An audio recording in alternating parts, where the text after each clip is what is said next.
We're welcoming back Joe Gavazzi, NFL analyst, and absolutely just a sharp right now. He is lighting it up, and Joe does that consistently anyway, but 18-1 on his last 19 videos for SBR, so we're grateful to have him on board. And Joe's got the Lone Ranger play of the week, and I'm looking forward to finding out what teams are involved in this play and who Joe thinks the edge is with, because I'm going to jump aboard. Joe, great to have you with us. How's everything on your end, and what is the Lone Ranger play of the week? Everything good here, as you pointed out, Mike, and we're going to come right back with the team who was our Lone Ranger pick of the last week, a game in which nobody wanted to pull the trigger last week, and we stood steadfast on our ground, playing our Lone Ranger play on the Detroit Lions last week as they broke the 24-year stranglehold with a victory outright over Green Bay at Lambeau Field, running the record on the Lone Ranger plays now to 9-1 against the spread for the season.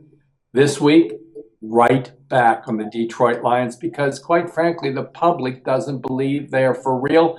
They believe it was a fluke, and they have all the numbers to back it up because there's no statistical evidence that Detroit's going to win this game whatsoever.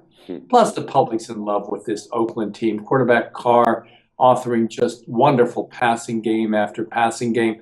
That's the kind of team the public loves. But the Raiders have lost a couple in a row. They do have to travel 3 time zones east for the 4th time in 11 weeks.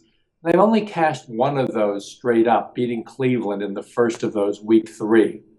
I also love the situation this is in. A little secret for you guys, those of you who love the situational plays in football. Look to play on NFL home dogs off an underdog win against a road favorite off a straight-up favorite loss, such as Oakland had last week against Minnesota.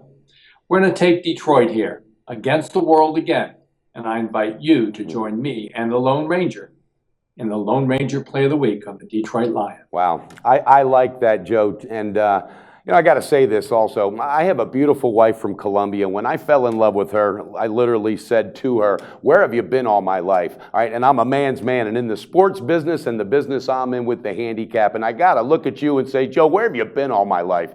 I love the way you break down games. I love the content, the material, and the hard work that you put into it. This game kind of has some interesting dynamics as well. The Raiders, who really got manhandled last week from start to finish, are coming into Detroit as a favorite. I don't understand that, and I don't know if this is something the books know what I don't, but I am totally on board with you that the Lions, I don't think it was a fluke last week, even though Green Bay has played like just nobody understands what's going on the last 3 weeks. The Lions went there, they broke the curse, they got it done. I think they roll off of that momentum, come home, and take on a Raiders team that's going to be good. They're a couple years away, a lot of young talent. I love Jack Del Rio, but I'm on board here, absolutely. Lone Ranger play of the week plus the 1.